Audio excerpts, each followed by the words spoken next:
علیہ السلام کی یہ اس طرح سے شادی ہوئی. یہ دنیا کا حضور اکرم صلی اللہ علیہ وآلہ وسلم کے بعد یہ اس امت کا سب سے بہترین جوڑا شادی کا. اور ان کے نکاح میں اتنی برکت اور اتنی برکت ان کے نکاح کے اندر، اتنی خوشحال، اتنی اچھی زندگی ان کی ہوئی. اللہ تعالیٰ کو راضی کرنے کے ساتھ ساتھ زمین پہ کسی کو تکلیف نہیں پہنچائے، اور ہمیشہ دونوں کا رشتہ بہت زیادہ اچھا رہا میاں بیوی کا. کبھی آپس میں یعنی نہ دنیا میں کبھی اختلاف ہوا، نہ کچھ نہ کیا. پھر اولاد بھی اللہ تعالیٰ اتنی پیاری اولاد دی، اتنی بڑی نسل دی اللہ تعالیٰ ان کو. جی آج محققین کہتے ہیں جامعہ ازہر جانتے ہیں، الازہر یونیورسٹی مصر کی، جو دنیا کی سب سے بڑی اسلامک یونیورسٹی ہے، مور دین 1100 ایئرز ہو چکا یونیورسٹی کو قائم ہو کے. بلکہ آپ کہہ سکتے ہیں کہ ایجپٹ کی، اس کنٹری کی بھی سب سے بڑی یونیورسٹی وہ ہے. اس یونیورسٹی کے اسکالرز بتاتے ہیں کہ یونیورسٹی کی طرف سے باضابطہ ایک ڈپارٹمنٹ بنایا گیا یہ اندازہ کرنے، یہ کاؤنٹ کرنے کے لیے کہ دنیا میں سید کتنے ہیں اور کہاں کہاں ہیں. جی باضابطہ اس کا ایک ڈپارٹمنٹ بنایا گیا، اور اس کے تحقیق میں وہ لوگ نکل گئے، اور تحقیق کرتے ہوئے وہ کہتے ہیں کہ 3 کروڑ کے قریب ہم سادات کو زمین پہ گنے ہیں. جی اور اس کے علاوہ جن کے شجرے نہیں ملے ان کا کوئی پتہ نہیں ہم کو، جن کے شجرے نہیں ہیں، باضابطہ سند ہوتی نا، ان کے بیٹے یہ سند کے ساتھ جو ملتے ہیں ان کی اتنی تعداد ہے. پھر اس کے علاوہ جو اس کے پاس سند نہیں ہے ان کا ہم کو پتہ نہیں. دنیا کا کوئی ایک کونا ایسا نہیں ہے جہاں پر سید موجود نہیں ہے، یا حسنی ہے یا حسینی ہے. یعنی نسل میں اتنی برکت، نام میں اتنی برکت، اتنا شرف، اتنی عظمت، اتنا مقام. پھر دنیا کے اندر بھی ان کی جو زندگی رہی اتنی شاندار. یہ کیا ہے قصہ یہ ہے کہ حضور اکرم، ایک تو ہے کہ نسبت، سب سے بڑی بات تو یہ ہے کہ نسبت. حضور صلی اللہ علیہ وآلہ وسلم کا یہ گھر تھا، اور اللہ تبارک و تعالیٰ یہ گھر کو آگے بڑھانا تھا. تو یہ ایک تو نسبت آقا صلی اللہ علیہ وآلہ وسلم کی تھی. دوسری ایک بات اس کے اندر من جملہ باتوں کی ایک بات یہ بھی ہے کہ حضور اکرم صلی اللہ علیہ وآلہ وسلم ارشاد فرمائے اعظم النکاح برکتاً ایسرہ مؤنتاً. جتنے کم خرچ اور جتنا سیدھا سادہ طریقے سے نکاح ہوگا، نکاح میں اتنی برکت رہنے والی ہے. یہ حدیث شریف. نکاح میں اتنی برکت ہوگی جتنا اس کو سیدھا سادہ کرو گے. جتنا زیادہ تکلفات، جتنی شان، جتنا انتظام، جتنی دھوم، جتنی گڑبڑ، جتنا لوگوں میں شور کرو گے اتنا برکت کم ہو جائے گی. ایسرہ مؤنتاً، کتنی یعنی سادگی سے نکاح کرو گے. اب آپ بتائیے اس سے زیادہ سادگی کیا ہو سکتی ہے؟ یعنی عمل کے اعتبار سے بھی حضور صلی اللہ علیہ وآلہ وسلم نے یہ، آپ حضرات کو بھی اس چیز کا اندازہ ہوا ہوگا، مجھے بھی یعنی پریکٹیکل ایسا ہوا. یعنی دیکھتے ہیں لوگوں کو جہیز کے خلاف تقریریں کرتے ہیں، جہیز کے خلاف مضامین لکھتے ہیں، شادیوں کی فضول خرچی کے اوپر آرٹیکلز ان کے اخباروں میں آتے ہیں، لیکن پھر خود کے گھر کی جب شادی آتی ہے تو سب ختم ہو جاتا. جی پھر وہی دھوم دھڑاکا، لائٹنگ، باجا، سانچک، منجے، پاؤں میں اس کا رسم، فلاں رسم، وہ پورا ہوتا. پھر جب دوسروں کی شادی آتی تو بیٹھ کر تبصرہ کرتے. یعنی پریکٹیکل اپنی لائف میں امپلیمنٹ کرنے پہ قادر نہیں رہتے. حضور اکرم صلی اللہ علیہ وآلہ وسلم سب سے بہترین اور سادہ نکاح کا حکم بھی فرمائے، اور اپنی بیٹی کی شادی کر کے بھی بتا دیے. سب سے بہترین شادی اس روئے زمین کی سب سے آسان طریقے سے ادا کر دی گئی. حدیث نمبر 14. حضرت انس رضی اللہ تعالیٰ روایت فرماتے بینما رسول اللہ صلی اللہ علیہ وآلہ وسلم فی المسجد، جیسے کہ حضور صلی اللہ علیہ وآلہ وسلم مسجد میں تھے.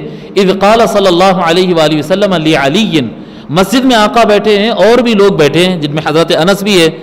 حضور صلی اللہ علیہ وآلہ وسلم علی سے کہتے ہیں ھذا جبریل یخبرنی ان اللہ عز وجل زوجک فاطمہ. کہتے ہیں آقا صلی اللہ علیہ وآلہ وسلم اے علی. جی یہ بات سنانے سے پہلے ایک چھوٹا سا اس کا بیک گراؤنڈ سناتا ہوں، یہ حدیث کا بیک گراؤنڈ سناتا ہوں. بیک گراؤنڈ یہ ہوا کہ سیدہ فاطمہ سے شادی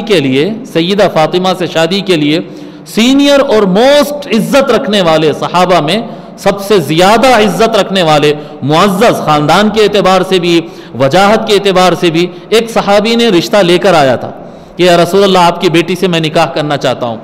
حضور صلی اللہ علیہ وآلہ وسلم کسی طرح سے بات کو آگے بڑھا دیتے کہ ابھی میرا خیال نہیں ہے. جو بھی ریزنس آقا بتایا، میں ڈیٹیل میں نہیں جانا چاہتا، نام نہیں بتانا چاہتا، آقا نے وہ رشتے کو ریجیکٹ کر دیا سلیقے سے۔ پھر اس کے بعد جو ہے دوسرے صحابی سامنے آتے ہیں جو کہ ان کا بھی جو ہے کافی اچھا نام اور کافی ان کی وقعت، کافی ان کا وزن ہے صحابہ کرام کے درمیان، بڑے اعلیٰ خاندان کے، وہ بھی آ کر رشتہ پیش کرتے ہیں۔ حضور صلی اللہ علیہ وآلہ وسلم ان کو بھی بھیج دیتے، بولتے نہیں کرنا ہے شادی۔ اب جب یہ دونوں واپس جاتے ہیں اور اتفاق ان کی ایسا ہوتی ہے کہ یہ دونوں کی ملاقات مولا علی سے بھی ہوتی ہے، یہ لوگ یہ مشورہ دیتے ہیں کہ علی آپ کیوں نہیں جاتے رشتہ پیش کرنے کے لیے، سیدہ سے رشتہ کرنے کے لیے، آپ نوجوان ہیں، آپ کی عمر بھی ہو گئی، اب کر سکتے آپ رشتہ، اس طرح۔ وہ بولتے ہیں کہ میرے پاس نہ پیسہ ہے، نہ میرے پاس کوئی ٹھیک ٹھاک گھر ہے، نہ مہر دینے کے لیے پیسہ ہے، کچھ ہے نہیں میرے پاس، میں کیا کروں گا؟ نہیں سمجھو بات، آپ کو جمتا بالکل برابر کا رشتہ ہے، اس طرح سے آپ جاؤ، ضرور یہ رشتہ کرو، سمجھا دے کہ ان کو بھجاتے۔ اب مولا علی وہ لوگ کی گفتگو سن کے تیار تو ہو جاتے، لیکن حضور کے سامنے آ کے بیٹھنے کے بعد پھر بات کرنے کی ان کی ہمت نہیں ہوتی۔ اگر حضور یہ پوچھ لیں گے ٹھیک ہے علی، ٹھیک ہے آپ میری بچی کی شادی تیرے سے کر دیتا ہوں، بتا مہر کیا دیتا ہے، تو مولا علی کیا جواب دیتے اس وقت؟ کیا مہر دینا ہے؟ کچھ بھی نہیں ہے، خاموش بیٹھے ہوئے۔ تو اب وہ ہمت نہیں ہو رہی بولنے کے لیے، بیٹھے ہوئے ہیں خالی۔ اب سامنے سے حضور صلی اللہ علیہ وآلہ وسلم کہتے ہیں کہ اے علی، ان ھذا جبریل یخبرنی، یہ جبریل ابھی کھڑا ہے مجھے سامنے، یہ انفارم کر رہا ہے، جبرائیل ابھی کھڑا ہے۔ جبرائیل علیہ السلام بول کر چلے نہیں گئے، ھذا جبریل، یہ دیکھو جبرائیل ہے، یہ کھڑا مجھ کو یہ انفارمیشن دے رہا ہے، اطلاع دے رہا ہے، ان اللہ عز وجل زوجک فاطمہ، کہ اللہ نے آپ کی شادی فاطمہ سے کروا دی ہے۔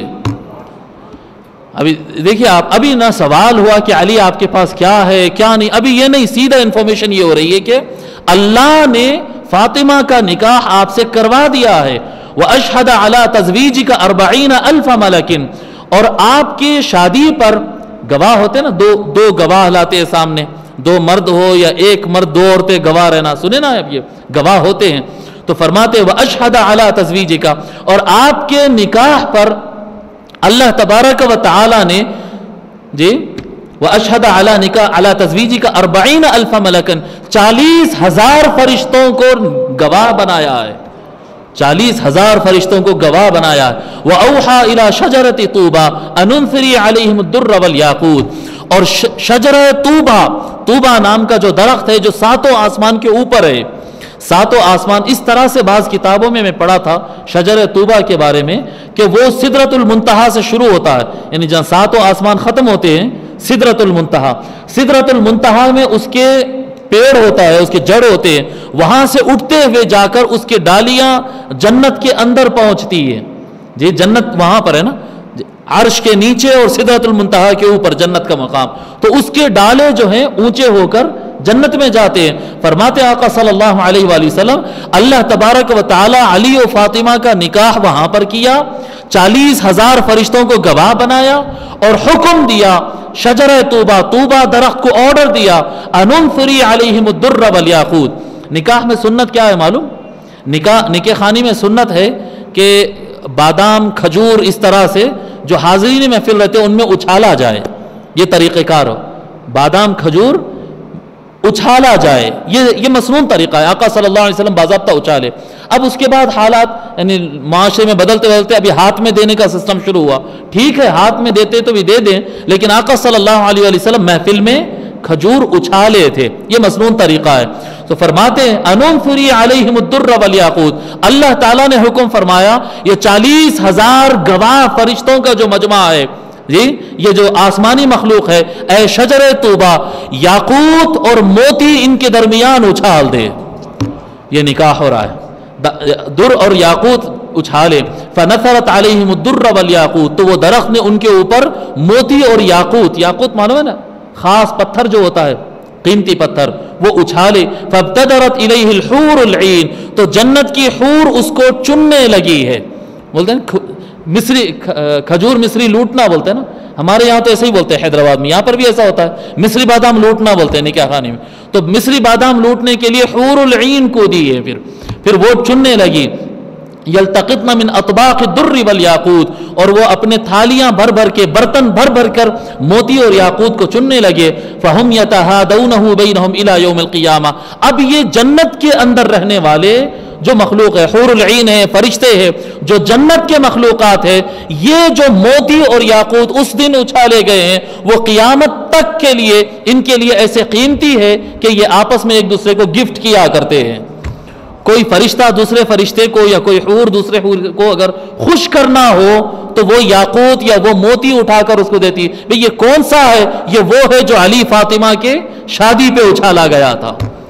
یہ محب الدین، علامہ محب الدین طبری نے الریاض النظرہ میں اس روایت کو نقل کیا ہے. اللہ اکبر. اور یہ شیخ الاسلام نے بڑی اچھی بات بتائی تھی، بڑے دل کو چھو لینے والی بات ہے. وہ یہ مضمون سے ہٹ کر ایک وجدان کی بات ہے، ایک خیال کی بات ہے. کوئی قبول کرتا قبول کرے، کوئی قبول نہیں کرتا وہ اس کی مرضی کی بات ہے. شیخ الاسلام نے بڑی اچھی بات بتائی تھی. بات یہ بتائی تھی کہ اب سیدہ فاطمہ کا جو درجہ ہے، سیدہ فاطمہ رسول اللہ کی بیٹی، اور سنت طریقہ تو یہ ہے نا کہ مسنون طریقہ یہ ہے کہ بھئی شادی برابر والوں میں کرنا، ایک دم لو میں بھی نہیں کرنا، ایک دم ہائی میں بھی نہیں کرنا، شادی برابر والوں میں کرنا. کفو کہتے ہیں اس کو، شریعت کی زبان میں کفو کہتے ہیں. برابر والوں میں رشتہ کرے تو رشتہ اچھا چلتا ہے، مسنون طریقہ ہے، کرنا بھی چاہیے. اب سیدہ فاطمہ رسول اللہ صلی اللہ علیہ وآلہ وسلم کی بیٹی، جی، تو اب رشتہ یعنی مرد جو ہوتا ہے نا، مرد وہ یا برابر کا رشتہ ہو یا تھوڑا اونچا ہو، رائٹ. اگر بچی کے مقابلے میں لڑکا اور کمزور ہے نا تو پھر وہ جمتا نہیں. یعنی کمزور فیملی سے، کمزور مینس کمزور فیملی سے اگر آئے تو جمتا نہیں. یا بالکل لیول کا رہنا یا تھوڑا اوپر والا رہنا. اب سیدہ فاطمہ کا کفو کہاں سے لائے؟ تو شیخ الاسلام فرمائے اس میں بڑی اچھی بات بتائے ہیں. کیونکہ بیٹی محمد کے گھر میں پیدا ہوئی تھی، اس لیے اللہ تبارک و تعالیٰ نے یہ طے کیا کہ علی کعبۃ اللہ کے اندر پیدا ہوں گے. یعنی مولا علی جو کعبے میں پیدا ہوئے نا، مولا علی کی ولادت کعبے میں ہوئی، جیسا کہ مستدرک علی الصحیحین میں امام حاکم نے لکھا ہے کہ یہ خبر متواتر ہے. اتنا کثرت سے ائمہ نے روایت کیا ہے کہ مولا علی کعبۃ اللہ کے اندر پیدا ہوئے، کہ بیٹی اگر رسول کے گھر سے آ رہی ہے تو بیٹا خدا کے گھر سے آ رہا ہے. یہ جوڑا اب جم گیا نا، تو اور بڑے گھر سے آ رہا ہے، لڑکا بڑے گھر سے آ رہا ہے تو انسان ہی لیکن پیدا خدا کے گھر میں ہوا ہے. یہ اللہ تبارک و تعالیٰ نے ایسا جوڑا بنایا ہی نہیں. پھر جی ایک جوڑا وہ تھا محمد خدیجہ علیہم السلام، علیہ الصلاۃ والسلام، وہ ایک جوڑا تھا. پھر یہ ایک جوڑا ہے اور کوئی ان کے برابر کا کوئی جوڑا نہیں. حدیث نمبر 15 اس باب کی آخری حدیث. عن علی رضی اللہ تعالی عنہ، مولا علی فرماتے ہیں قال رسول اللہ صلی اللہ علیہ وآلہ وسلم، کہ حضور صلی اللہ علیہ وآلہ وسلم نے ارشاد فرمایا اتانی ملکن، میرے پاس ایک فرشتہ آیا، فقال یا محمد، اور کہا اے محمد صلی اللہ علیہ وسلم، ان اللہ تعالی یقرأ علیک السلام، بے شک اللہ تبارک و تعالی آپ پر سلام بھیج رہا ہے، سلام بھیجا ہے. اور فرماتے ہیں وَيَقُولُ لَكَ، اور آپ سے کہتا ہے انی قد زوجت فاطمۃ ابنتک من علی بن ابی طالب فی الملأ الاعلی فزوجها منه فی الارض، بے شک میں نے اے محمد آپ کی بیٹی فاطمہ کو علی کے ساتھ میں نے ان کی شادی کر دی ہے ملأ اعلی میں. ملأ اعلی ہم پہلے بھی بتا چکے ہیں. ملأ اعلی کس کو کہتے ہیں؟ ملأ اعلی کہتے ہیں اللہ کے مقرب فرشتے اور نبیوں کی روح، یہ دونوں کو ملأ اعلی کہتے ہیں. جی ملأ کہتے ہیں قوم، اعلی مینس ہائی قوم، ہائی لوگ جو ہے سیلیبریٹیز اور اس طرح کا جو لفظ ہوتا ہے نا، جب ملأ اعلیٰ کا لفظ حدیث شریف میں آئے گا تو اس کا معنی ہوگا اللہ کے مقرب فرشتے، جیسا عرش کے اٹھانے والے فرشتے ہیں، یہ اوپر کے انتظامات کرنے والے جبرائیل، میکائیل، اسرافیل ہو، یہ بڑے فرشتے جو ہوتے ہیں. خاص فرشتے، سارے فرشتے نہیں، خاص فرشتے اور نبیوں کی ارواح، ابراہیم علیہ السلام کی روح، نوح علیہ السلام کی روح، نبیوں کی روح جو ہوتی ہے، ان دونوں کو ملا کر کہتے ہیں ملأ اعلیٰ. بے شک اللہ تعالیٰ فرما رہا ہے کہ اے محمد صلی اللہ علیہ وسلم، آپ کی بیٹی کا نکاح اللہ تعالیٰ نے ملأ اعلیٰ میں آسمانوں کے اوپر علی سے شادی ان کی کر دیا ہے نکاح. فزوجها منه فی الارض، اللہ کا یہ حکم آتا ہے کہ آپ زمین میں ان کا نکاح علی سے کر دو. باب فی کونہ رضی اللہ عنہ من اہل البیت، فرماتے ہیں مولا علی اہل بیت میں سے ہیں، اس کا بیان مولا علی اہل بیت میں سے. اہل بیت سے مراد کیا ہوتا ہے؟ گھر. ٹھیک ہے، گھر. اب یہ خیال ہوتا نا کہ بھئی داماد گھر کا ممبر کہاں ہوتا، بیٹا گھر کا ہوتا، بہو شادی کر کے آ جائے تو وہ بھی گھر کی ہو جاتی ہے، لیکن بیٹی کو بیاہ کے دوسرے گھر میں بھیج دیتے نا. پوتا، بیٹے کا بیٹا ہمارا گھر، لیکن بیٹی کا بیٹا وہ تو دوسرا گھر ہوگا نا، سامنے والا ان کا رشتہ دار ضرور ہے پر میرا گھر تو نہیں کہلائے گا. بھئی میں حسینی ہوں تو میرا پوتا حسینی ہوگا، لیکن میرا نواسا اگر شیخ گھر میں گیا تو شیخ ہوگا، خان گھر میں گیا تو خان ہوگا، برابر ہے. تو وہ تو میرا گھر نہیں ہوگا نا. اب یہ سوال پیدا ہوتا ذہنوں میں کہ بھئی علی کا گھر تو الگ تھا، علی کا گھر تو الگ تھا، تو کیا علی اہل بیت میں کاؤنٹ ہوتے یا نہیں ہوتے؟ یہ سوال ہے. اب اس کا جواب احادیث شریفہ میں آتا ہے. حضرت سعد بن ابی وقاص رضی اللہ تعالیٰ روایت فرماتے ہیں جب اللہ تبارک و تعالیٰ نے یہ آیت نازل فرمائے، لما نزلت هذه الآیہ، جب یہ آیت نازل ہوئی، کیا آیت نازل ہوئی؟ فَقُلْ تَعَالَوْا نَدْعُ أَبْنَاءَنَا وَأَبْنَاءَكُمْ وَنِسَاءَنَا وَنِسَاءَكُمْ وَأَنفُسَنَا وَأَنفُسَكُمْ ثُمَّ نَبْتَهِلْ فَنَجْعَلْ لَعْنَةَ اللَّهِ عَلَى الْكَاذِبِينَ. یہ آیت مباہلہ کہتے ہیں اس کو.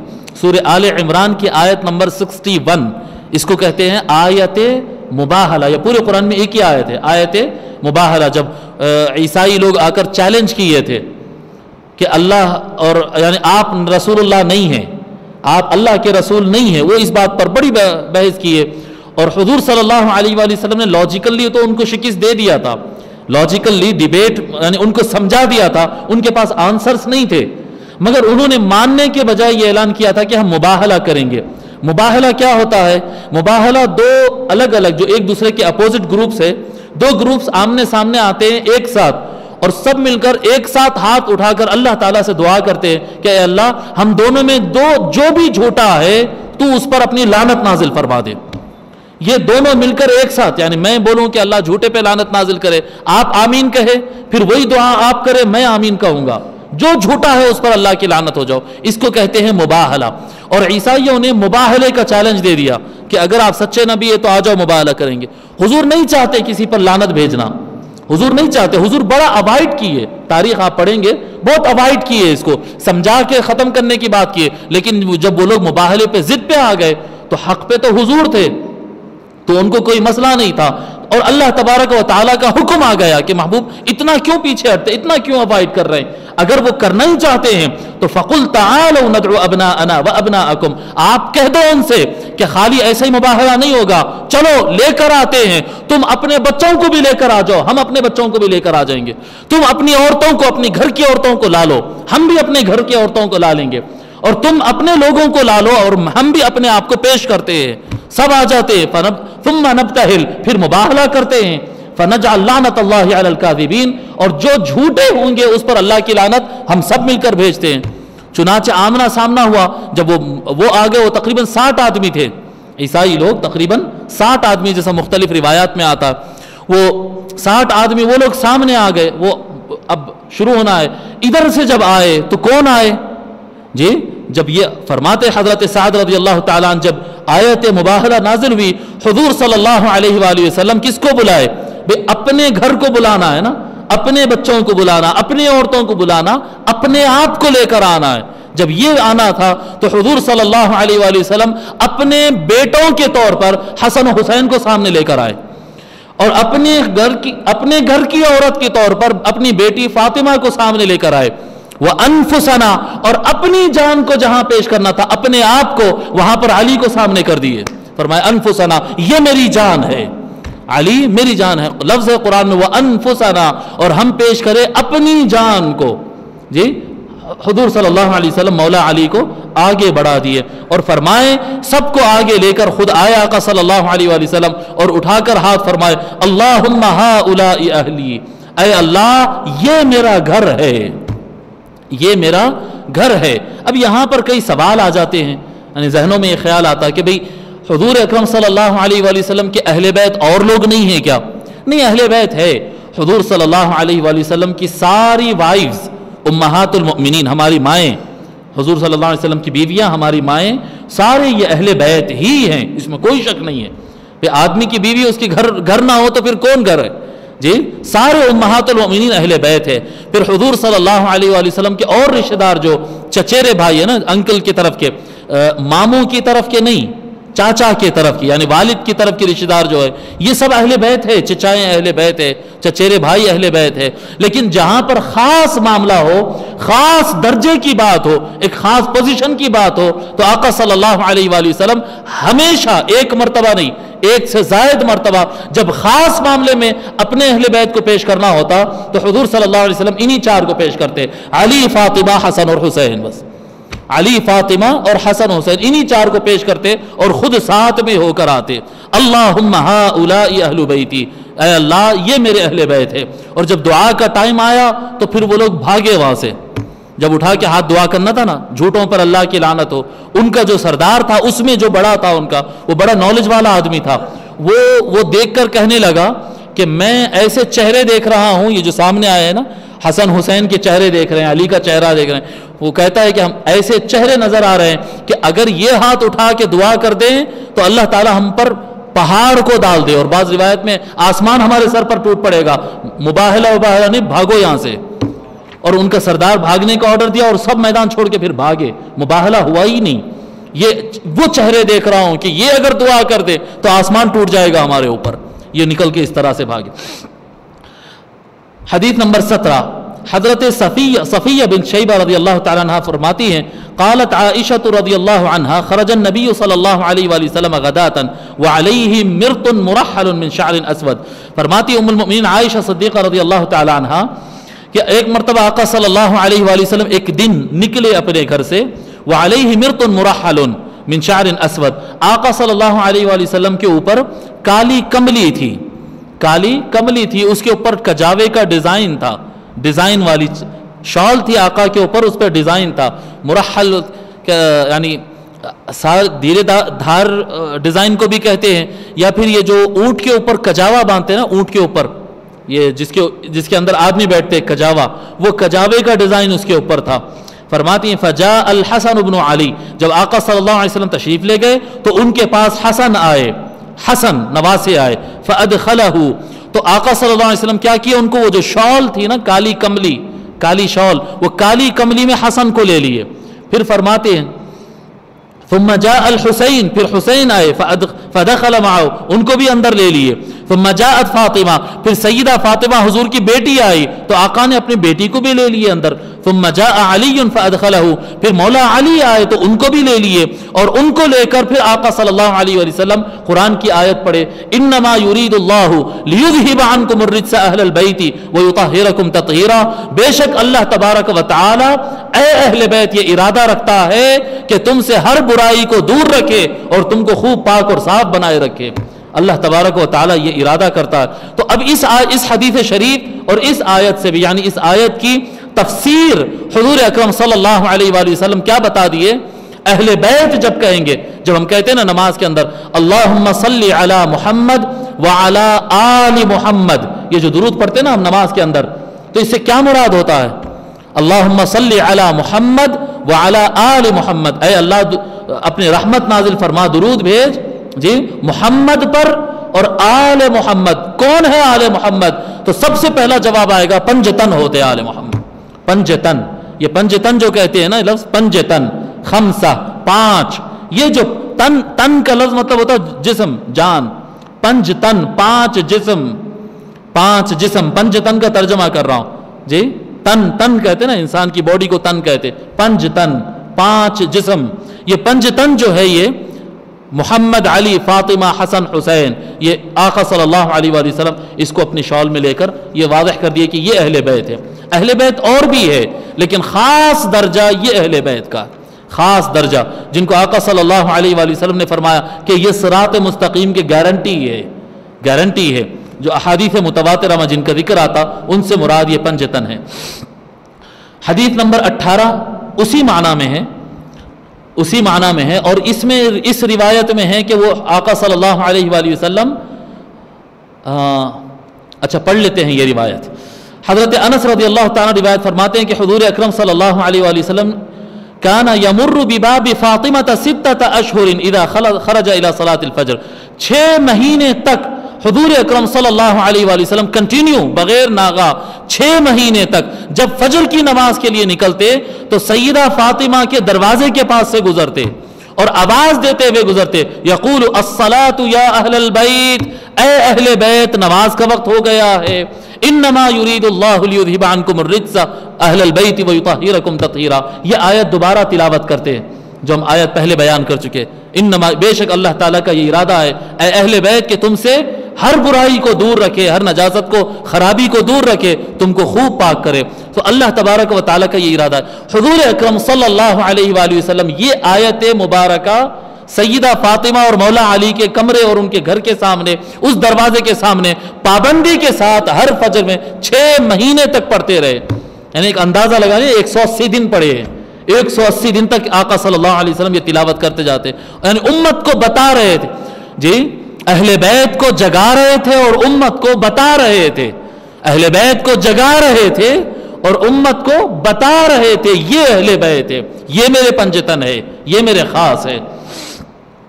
اللہ اکبر. اور یہ جو شال میں لینے کا جو واقعہ ہے، شال میں، اس کے بارے میں 2-3 باتیں یعنی 1-2 باتیں عرض کرتا ہوں، اس کے بعد ہم تیزی سے آگے بڑھ جاتے ہیں.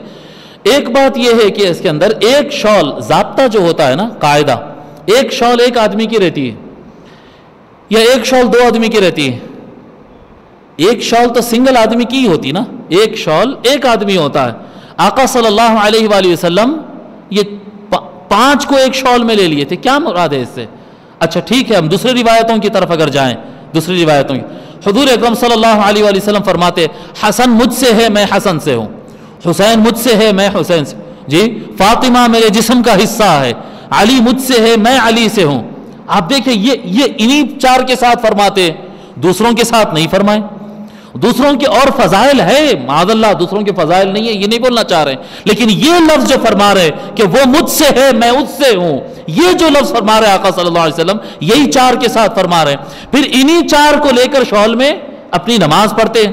برابر ہے، نماز پڑھتے رہتے. حضور اکرم صلی اللہ علیہ وآلہ وسلم فرض نماز ہے، فرض نماز پڑھتے، امامت کرتے رہتے مسجد کے اندر. کئی مرتبہ حسن و حسین کو گود میں لے کے نماز پڑھتے تھے. آپ ٹھہرے نا، بیٹا آ گیا نماز پڑھ رہے ہیں آقا صلی اللہ علیہ وسلم، امام حسن آ گئے، نماز کے اندر اٹھا کر ان کو گود میں لے لیتے. کبھی دونوں آ جاتے تو دونوں کو گود میں لے لیے. یہ امام صاحب کی کیفیت ہے. یہ نماز چالو ہے، جماعت چل رہی ہے، رکوع میں جاتے، سجدے میں جانا ہوتا اپنے شہزادوں کو اتارتے، سجدے میں جاتے، شہزادے اوپر آ گئے تو نماز لمبی کر دیتے، سجدہ لمبا کر دیتے، لیکن بات کو کیا کہتے ان کو ہٹاتے نہیں. یہ کیا ہو کیا رہا ہے؟ بات اتنی ہے کہ تن 5 ہے، جسم 5 ہے، جان ایک ہی ہے. جی جان ایک ہی ہے. میں بتا رہا ہوں نا، ایک شال ایک کے لیے ہی ہوتا ہے. تبھی تو حضور فرما رہے ہیں کہ یہ میرا حصہ ہے، یہ میرا حصہ ہے. حسین مجھ سے ہے، جی حسن مجھ سے ہے، فاطمہ مجھ سے ہے. علی کے بارے میں تو اور آگے کا لفظ فرما دیے، اور آگے کا اور کلیئر لفظ فرما دیے، کیونکہ دنیا آقا صلی اللہ علیہ وسلم کو پتا ہے نا، دنیا علی کو اتنا جلدی مانے گی نہیں، بڑی عداوت ہوگی علی سے، آسانی سے نہیں مانیں گے. اس لیے ایسا نہیں فرمائے، صرف اتنا نہیں، یہ بھی فرمائے کہ علی مجھ سے ہے میں علی سے ہوں، یہ بھی فرمائے، لیکن اس سے آگے کا لفظ ہی فرما دیے. فرمائے علی کا گوشت میرا ہی گوشت ہے، علی کا خون میرا ہی خون ہے. ایک نہیں، ایک سے زیادہ مرتبہ فرمائے یہ علی کا خون میرا ہی خون ہے، علی کا گوشت میرا ہی گوشت ہے. اور اس کے بعد جب یہ کہا گیا کہ اپنی جان کو سامنے آگے کرو، مولا علی کو آگے بڑھا دیے. تو آقا صلی اللہ علیہ وآلہ وسلم یہ بتا رہے تھے یہ لوگوں، یعنی ایک عالم نے بڑے اچھا جملہ اس کے لیے فرمایا ہے کہ یہ حضور صلی اللہ علیہ وآلہ وسلم کی نبوت کا تمدد ہے. یعنی آقا صلی اللہ علیہ وآلہ وسلم کے جسم کا، جان کا، تعلیم کا، رسالت کا مظہر ہے یہ 4 لوگ. مظہر ہے. ایسا ہوتا ہے سورج ہوتی تو اس کی کرنیں ہوتے ہیں، تو آپ کیا کرنوں کو سورج سے الگ کریں گے کیا؟ بولیں گے نہیں، کرن الگ ہوتی ہے، سورج الگ نہیں. سورج کا کنٹینیوس ہے، یہ سورج کا تسلسل ہے اس کے کرنیں. یہ 4 آقا علیہ الصلاۃ والسلام کے نبوت کے سورج کے، جی نبوت کے سورج کا تسلسل ہے. یہ انہی کی جھلک ہے، انہی کے پرتاؤ ہے، انہی کے خون ہے، انہی کی جان ہے، انہی کی جان ہے. اسی وجہ سے میں کہتا ہوں جب یہ آقا صلی اللہ علیہ وآلہ وسلم نمبر 1 یہ پوائنٹ بتا دیا کہ وہ حضور کی ہی جان ہے، حضور کی ہی جان ہے. اور آگے اس میں مزید دلائل بتاؤں گا میں، اور آگے اور دلائل آئیں گے. جیسے آقا صلی اللہ علیہ وسلم بہت سارے باتیں فرمائے، وہ آگے ہم کو آنا ہے تو ابھی یہاں پر نہیں بیان کرتا. تو یہ حضور صلی اللہ علیہ وآلہ وسلم کی جان ہے یہ چاروں لوگ. اللہ اکبر. اور اسی وجہ سے میں کہتا ہوں کہ یہ چاروں سے پھر غلطی بھی نہیں ہوئی. کلکم خطاؤن فرمایا آقا صلی اللہ علیہ وسلم، اے میرے صحابیوں تم میں سے ہر شخص، صحابہ سے فرمائے وہ قیامت تک کے انسانوں کے لیے، سبھی کے لیے وہ کلکم خطاؤن، تم سب کے سب کثرت سے غلطیاں کرنے والے ہیں. کون سا انسان ہے جس سے غلطی نہیں ہوتی؟ فرشتہ تھوڑی ہے کہ غلطی نہ ہو، فرشتے سے نہیں ہوتی غلطی. یا نبی ہوتا جو معصوم ہوتا، نبی کو اللہ تعالیٰ محفوظ رکھتا ہے، معصوم رکھتا ہے، اس کو معصوم کہتے ہیں جی.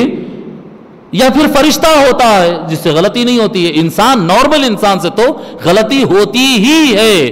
لیکن ان چاروں کے بارے میں چیلنج ہے، قدیم زمانے سے لے کے آج تک کی تاریخ تک کوئی اسکالر دنیا کا یہاں پر ان سے غلطی ہوئی، علی، فاطمہ، حسن و حسین کے بارے میں کوئی اسکالر آج تک نہیں لکھ سکا ان سے غلطی ہوئی. بڑے بڑے صحابہ سے، اولیاء سے، سب سے غلطی ہوتی ہے. اور غلطی ہونا کوئی خرابی نہیں ہے، نارمل نیچرل چیز ہے. انسان سے غلطی ہوتی ہے. غلطی ہونے کے بعد اچھا یا برا سمجھنے کا طریقہ یہ ہوتا کہ غلطی ہونے کے بعد انسان جو ضد کرتا نہیں یہی صحیح ہے تو وہ برا انسان. اور اچھے انسان کی علامت یہ کہ جب اس سے غلطی ہوتی ہے تو ان فوراً رجوع کرتا ہے، توبہ کرتا ہے. انسان سے معاملہ ہے تو سوری کہتا ہے یا اللہ سے توبہ کرتا ہے. برابر ہے یہ. حضرت عثمان ابن عفان رضی اللہ تعالیٰ عنہ فرماتے ہیں، ایک مرتبہ حضور صلی اللہ علیہ وآلہ وسلم کے پاس آئے حضرت سیدنا عثمان ابن عفان رضی اللہ تعالیٰ عنہ، فرمایا یا رسول اللہ آپ بتائیں نا وہ میرا فلاں باغ ہے، فلاں میرا فارم ہاؤس ہے، کمپلیٹ ایک باغ ہے، پھل لگتے اس کے اندر، بڑا باغ، شاندار باغ ہے. یا رسول اللہ یہ میرا جو باغ ہے آپ اس کا جو مناسب سمجھتے ہیں کر دیجئے، آپ لے لیجئے یا کسی کو بھی دے دیجئے فارم ہاؤس. حضور صلی اللہ علیہ وسلم فرمایا اچھا خاصا ہرا بھرا ہے، پروفٹ دینے والا باغ ہے، چمن ہے، آپ کا فارم ہاؤس ہے، آپ کیوں دے رہے ہیں کسی کو؟ ایسا کیا ہو گیا؟ ایسی کوئی خاص ضرورت تو کوئی اسپیشل جنگ ونگ نہیں ہے، کوئی اسپیشل فنڈ کی ضرورت نہیں ہے. نہیں یا رسول اللہ پورا لے لیجئے. فرمایا عثمان ہوا کیا، کیوں آپ ایسا نکال دے رہے ہیں؟ تو فرمایا یا رسول اللہ نماز میں یہ باغ کا خیال آ رہا ہے، بیچ میں میری نماز کو ڈسٹرب کر رہا ہے، یہ باغ نماز میں اللہ کے لیے ٹھہرا ہوں، بیچ میں آ رہا ہے. یہ وَخَيْرُ الْخَطَّائِينَ التَّوَّابُونَ، نماز میں کسی اور کا خیال نہیں آنا چاہیے، پر اگر خیال آ جائے تو ان کے توبہ کا لیول بھی یہ ہوتا ہے. سمجھ میں آ رہی بات؟ تو توبہ کرتے، اچھے لوگ سے غلطی ہوتی ہے توبہ کرتے ہیں، بدماش لوگ غلطی کرتے ہیں اس پر اکڑتے ہیں، ضد کرتے ہیں. انسان سے اچھا ہو یا برا ہو ہر انسان سے غلطی ہوتی ہے. لیکن علی سے کوئی غلطی ہوئی نہ کوئی بتا سکا آج تک، نہ فاطمہ کی کوئی غلطی بتا سکا، نہ حسن کی بتا سکا، نہ حسین کی بتا سکا. دنیا الٹا ٹنگ گئی ہے. محققین تحقیق کرے ہیں، ان کی زندگی پر جتنا ریسرچ ہوا، ان کی زندگی پر جتنا تنقید ہوئی، مخالف مؤید جتنا بحث کیے ہیں، یہ چاروں کی زندگی پر، کسی اور کی زندگی پر اتنا نہیں ہوا. لیکن کوئی انسان یہاں پر انہوں نے غلط کیا نہیں بتا سکتا ہے. وجہ کیا تھی؟ جو آقا صلی اللہ علیہ وآلہ وسلم اپنی شال میں لے کر فرما دیے کہ نا یہ میرے ہے، یہ میری جان کا حصہ ہے. جب مصطفیٰ کی جان کا حصہ ہے، مصطفیٰ کے گوشت کا حصہ ہے، مصطفیٰ کے خون کا حصہ ہے، اور آقا علیہ الصلوۃ والسلام اللہ سے کہہ رہے اے اللہ ان سے ہر برائی کو دور رکھنا. اب بتاؤ کس برائی کی مجال ہے جو ان کے قریب آ سکے؟ جی اسی کو یہ بات کلیئر ہو گئی نا. یہ عقیدہ اہل سنت والجماعت ہے، یہ عقیدہ اہل سنت والجماعت ہے کہ علی، فاطمہ، حسن و حسین غلطی سے محفوظ ہے آقا صلی اللہ علیہ وآلہ وسلم کی دعا کی وجہ سے جی، اور ان کو اپنے جسم کا حصہ ڈکلیئر کرنے کی وجہ سے. یہ اہل سنت والجماعت کا عقیدہ ہے. اہل سنت والجماعت اس کو لفظ دیتے ہیں محفوظ. کیا لفظ کہتے ہیں؟ کہ اللہ نے ان کو غلطیوں سے محفوظ رکھا. اسی کو شیعہ برادری جس کو کہتے ہیں نا، شیعہ لوگ، شیعہ بھائی جو ہوتے ہیں وہ لوگ کیا کہتے ہیں؟ معصوم. ہم کہتے ہیں معصوم نہیں، محفوظ. اور یہ زمانے تک بڑا ہوتا رہا، کیونکہ معصوم تو نبی ہوتا، معصوم تو نبی ہوتا. یہ نبی ہے کیا؟ یہ علی فاطمہ نبی ہے کیا؟ نہیں، نبی نہیں ہے صاحب، نبی والے ہیں، نبی نہیں ہے یہ. برابر ہے؟ تو ان کو معصوم نہیں بول سکتے. یہ زمانے تک میں بھی یہ کہتا تھا کہ یہ دیکھو شیعہ لوگ معصوم کہتے ہیں، اور شیعہ لوگ کو بھی نہیں معلوم. اگر یہ کل کے دن یہ ویڈیو پہنچے تو ہمارے شیعہ بھائی بھی دیکھیں، ان کو بھی پتا چلے ان کے مسلک کی بات. پھر ان کے جو اکابر، ان کے بڑے علماء جانتے ہیں، عوام نہیں جانتی ان کی، کہ ان کے یہاں معصوم کے 2 درجے ہوتے ہیں. جی معصوم کے 2 درجے. اچھا معصوم اور محفوظ میں فرق کیا ہے؟ کیا مطلب بھئی؟ محفوظ کا کیا مطلب اور معصوم کا کیا مطلب؟ معصوم کہتے ہیں جس سے غلطی ہو نہیں سکتی. معصوم کا مطلب جس سے غلطی ہو ہی نہیں سکتی، اس کو کہتے ہیں معصوم. محفوظ کہتے ہیں جس سے غلطی ہو سکتی پر ہوئی نہیں، ہو تو سکتی تھی پر ہوئی نہیں کوئی غلطی، اس کو کہتے ہیں محفوظ. ہم اہل بیت کو محفوظ کہتے ہیں. علی، فاطمہ، حسن و حسین سے ممکن تھا بحیثیت انسان غلطی ہو جائے، ممکن تھا، پر اللہ تعالیٰ نے ان کی حفاظت کر لی اور ان سے زندگی میں غلطی نہیں ہوئی. یہ عقیدہ اہل سنت والجماعت. جب شیعہ لوگ کہتے ہیں معصوم تو ہم بولتے ہیں کہ دیکھو انہوں نے غلو کر دیے، نبیوں کے برابر ٹھہرا دیے. مگر جب آگے تحقیق کرے، ان کے علماء سے سنے اور ان کی کتابوں میں تلاش کرتے، جب ایک لیول پہ پہنچے تو میں خود پڑھ کر حیران رہ گیا. ان کی کتابوں میں اور ان کے بڑے علماء سے سن کر میں خود چوکنا رہ گیا. ہمارا اور شیعہ کا اس مسئلے میں عقیدہ ایک ہی ہے. وہ کیسے ایک ہے بھئی؟ وہ معصوم بولتے ہیں، ہم محفوظ بولتے ہیں. تو صاحب ان کے پاس صرف ورڈز کا ڈیفرنس ہے. ان کے پاس معصوم کے 2 لیول ہے. ان کی کتابوں میں لکھا ہے یہ معصوم کے 2 لیول. ایک معصوم کا لیول نبیوں کا، جس کا مطلب یہ ہے کہ معصوم ایسا جس سے غلطی ممکن نہیں، جو ہم نبیوں کے لیے بولتے انہوں بھی نبیوں کے لیے وہی بولتے.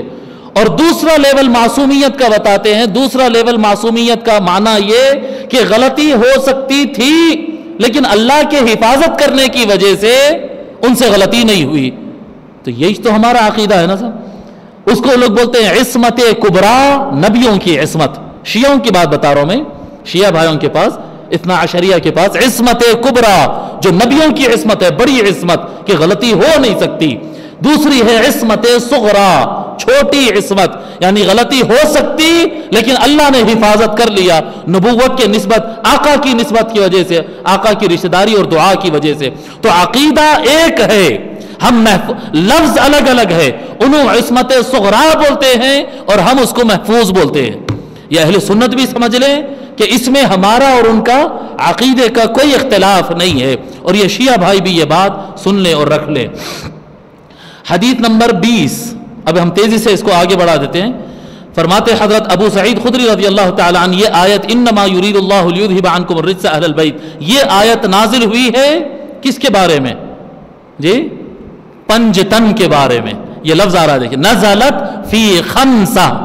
یہ لفظ صحابی ہے. یہ ہم بولتے نا پنجتن، اور نہیں بھئی ایسا نہیں بولنا، اہل بیت بولو پنجتن. یہ ٹرم جو یوز ہوتا ہے نا پنجتن، یہ لفظ جو یوز کر رہے ہیں، یہ لفظ جو یوز کر رہے ہیں یہ شیعوں کا لفظ ہے، سنی نہیں استعمال کرنا. نہیں بابا، یہ شیعہ کا نہیں ہے، یہ سنی کا نہیں ہے، یہ صحابہ کا ٹرم ہے. یہ نزلت فی خمسہ، یہ آیت پنجتن کے بارے میں نازل ہوئی. خمسہ جانتے ہیں نا؟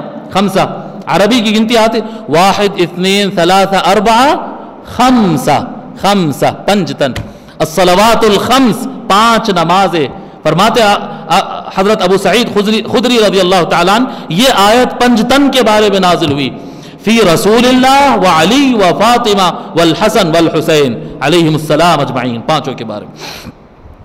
حضرت عبداللہ ابن عباس رضی اللہ تعالیٰ عنہ روایت فرماتے ہیں جب یہ آیت نازل ہوئی، قل لا اسألکم علیہ اجرا الا المودۃ فی القربى، جب یہ آیت نازل ہوئی کہ اے محبوب کہہ دو امت سے، قل کہہ دو امت سے، لا اسألکم علیہ اجرا، جو اسلام میں نے تم کو عطا کیا، جو ایمان، جو دعوت اسلام توحید میں تم کو عطا کیا، لا اسألکم علیہ اجرا، اس کے اوپر میں تم سے کوئی بدلہ، ریوارڈ، ایوارڈ، جی تنخواہ نہیں مانگتا. میں تمہارے لیے یہ کیا، تم پلٹ کے میرے لیے کیا کرو گے؟ مجھے کچھ نہیں چاہیے، ہاں ایک کام کرنا ہے، الا المودۃ فی القربى، میرے رشتہ داروں سے جم کر محبت کرنا تمہاری ذمہ داری ہے. امت کے اوپر یہ ذمہ داری ہے.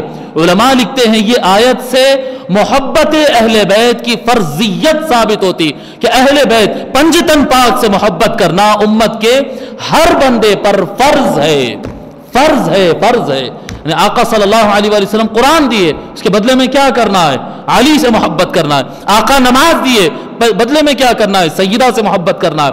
آقا توحید دیے, ہدایت دیے, صراط مستقیم دیے, کیا کرنا ہے بدلے میں؟ آقا کے لیے کیا کرنا ہے؟ اللہ کی تو عبادت کریں گے, اپنی تو جنت بنائیں گے, لیکن حضور کے لیے کیا کریں گے؟ جو حضور ہمارے لیے اتنا کیے, ہم ان کے لیے کیا کریں گے؟ ان کے گھر والوں سے محبت کریں گے. جب یہ آیت نازل ہوئی, قالوا یا رسول اللہ, صحابہ سوال کیے, یا رسول اللہ من قرابتک ہؤلاء الذین وجبت علینا مودتہم, یا رسول اللہ وہ آپ کے کون سے رشتہ دار ہے جس سے محبت کرنا ہم پر فرض کر دیا گیا ہے قرآن کی اس آیت میں؟ محبت کرنا جو قرآن کی آیت میں فرض کیا گیا ہے, وہ کون رشتہ دار ہے؟ آقا صلی اللہ علیہ وآلہ وسلم فرماتے علی و فاطمہ وابناہما, علی, فاطمہ اور ان کے دونوں بیٹے, ان سے محبت کرنا فرض ہے, ان سے محبت کرنا فرض ہے. اور ہمارے پاس جھگڑا چلتے رہتا کہ پنجتن بول سکتے یا نہیں بول سکتے, ان کا نام قبلے کی دیوار پہ لکھنا کہ نہیں لکھنا. علی کے نام کا جھنڈا لگائے تو کیا کیسا کریں گے پھر؟ وہ تو شیعہ کرتے, سنیہ تو نہیں کر سکتے. بے غوث اعظم سے محبت کرتے, غوث پاک کا جھنڈا لگاتے, جی وطن سے محبت کرتے, ہندوستان کا جھنڈا لگاتے. علی سے ہاں محبت کرتے, رہنے دو, جھنڈا لگانا جائز نہیں. کیا ہے بھئی؟ یہ جس سے محبت کرتے ہیں, کانگریس سے محبت کرتے, کانگریس کا جھنڈا, بی جے پی سے محبت کرتے, بی جے پی کا جھنڈا, جنتا دل سے محبت کرتے, جس سے محبت کرتے ہیں, جمعیت العلماء سے محبت کرتے, جمعیت العلماء کا جھنڈا, منہاج القرآن سے محبت کرتے, طاہر القادری صاحب کا جھنڈا, جس سے محبت کرتے ہیں اس کا جھنڈا لگانا جائز ہے. افسوس امت کو علی کا نام, علی سے محبت کرنا فرض ہے, فرض ہے, فرض ہے. علی سے محبت کرنا فرض ہے, ہر امتی پر فرض ہے, فرض کفایہ نہیں, فرض عین ہے. فرض کفایہ ہوتا نا, تھوڑے لوگ محبت کر لے تو باقی پہ معاف, جیسا نماز جنازہ ہوتا, ویسا فرض نہیں ہے تھوڑے لوگ پڑھ لیے تو باقی کو معاف. فرض عین ہے, ہر امتی پر فرض ہے علی, فاطمہ, حسن و حسین سے محبت کرنا. محبت کرنا یہ فرض ہے. یہ اور لفظ مودت ہے, تھوڑی سی میں اور تشریح کروں گا, وقت لگتا ہے لگنے دو جی. مودت کا لفظ تھوڑا سمجھنا پڑے گا. مودت, محبت, یہ لفظ عربی ہے یا اردو ہے؟ عربی ہے جی, عربی لفظ ہے. محبت عربی لفظ ہے, اور مودت یہ بھی عربی لفظ ہے. اے محبوب کہہ دو کہ جو کچھ دین میں نے تم کو عطا کیا, جو کچھ میں تمہارے لیے کیا, اس کے بدلے میں تم میرے لیے کچھ مت کرو. میں تم سے کوئی بدلہ نہیں مانگتا ہوں, ہاں صرف میرے گھر والوں سے, علی, فاطمہ, حسن و حسین سے کیا کرو؟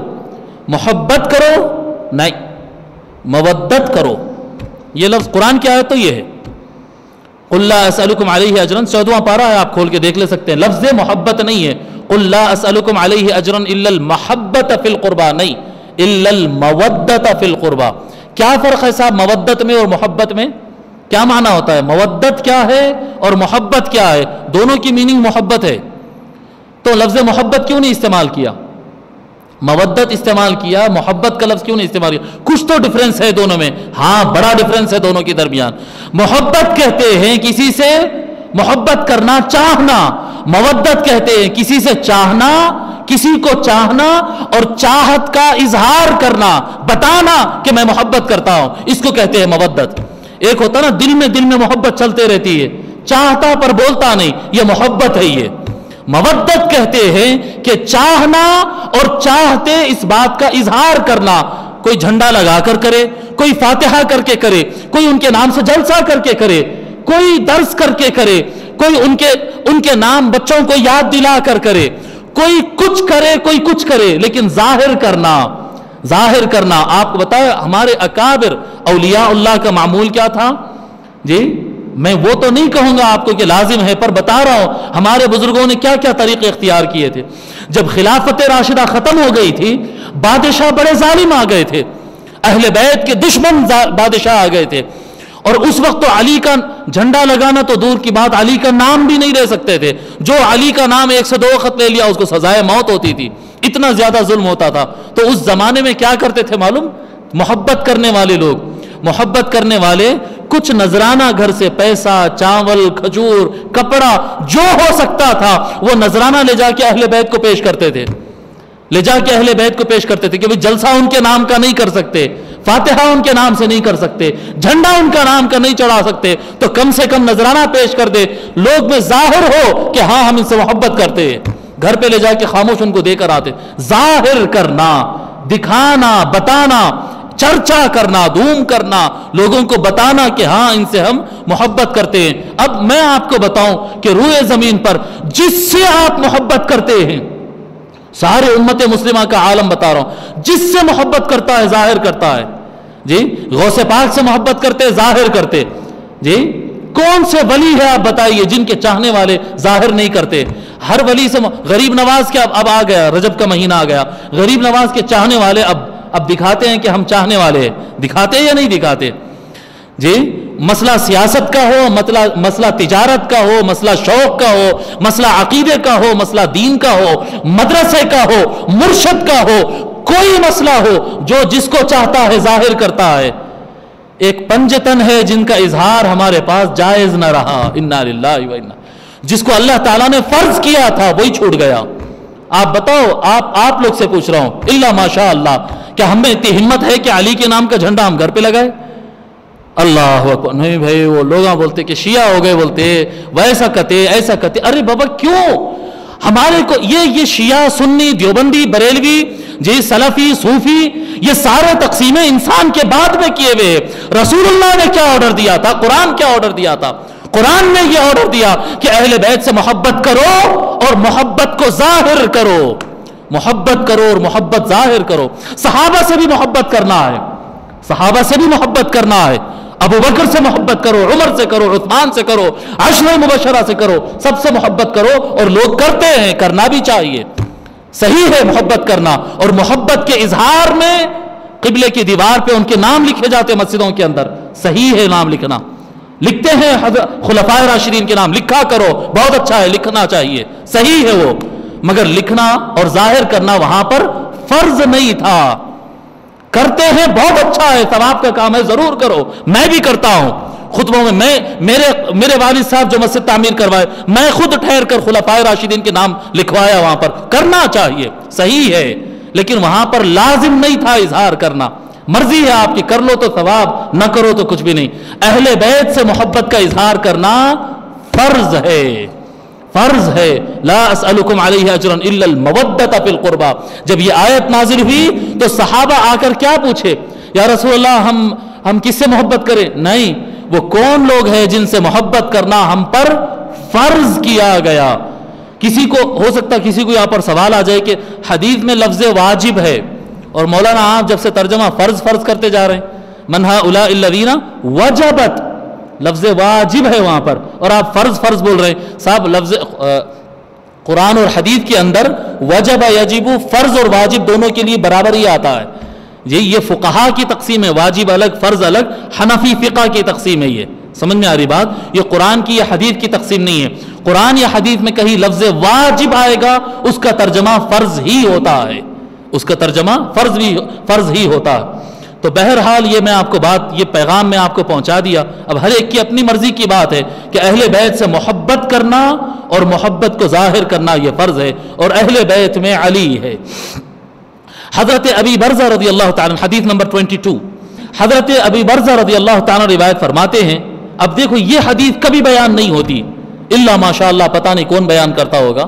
میں جو آپ کو روایت، آپ تو سنے ہوں گے نا بھائی، قیامت کے دن اللہ کے پاس حساب دینا ہوتا ہے کہ عمر کو کس بات میں لگایا، پیسہ کہاں سے کمایا، کہاں پر خرچہ کیا، اپنی صحت کو کیسا استعمال. سنے ہوں گے نا یہ آدمی کو جب اللہ کے سامنے کھڑے ہوتے. یہ پوری روایت سناتا ہوں آپ کو. حضرت ابی برزہ رضی اللہ تعالیٰ عنہ فرماتے ہیں کہ حضور اکرم صلی اللہ علیہ وآلہ وسلم نے ارشاد فرمایا، لا ينعقد قدما عبد حتى يسأل عن اربعۃ. آدمی اللہ کے سامنے سے ہٹ نہیں سکتا، وہ اسٹیپ آگے نہیں بڑھا سکتا جب تک کہ 4 سوال کے جواب نہ دے دے. 4 سوال اللہ کے سامنے جس کا جواب دینا کمپلسری ہے. قیامت کے دن یہ 4 سوال کمپلسری ہے. فرماتے ہیں عن جسدہ فیما ابلا، سوال کیا جائے گا کہ اپنی باڈی کو کس چیز میں خرچ کیا، کس کام میں لگایا، کھیل کود میں گوایا، کس میں گوایا.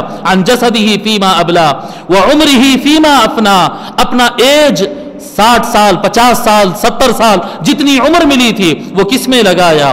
ومالہ من این اکتسبہ وفیما انفقہ، تیسرا پیسے کے بارے میں سوال کرے گا اللہ تعالیٰ کہ پیسہ کمایا کہاں سے، پیسہ خرچ کہاں کیا. پھر آگے فرماتے آقا صلی اللہ علیہ وسلم وعن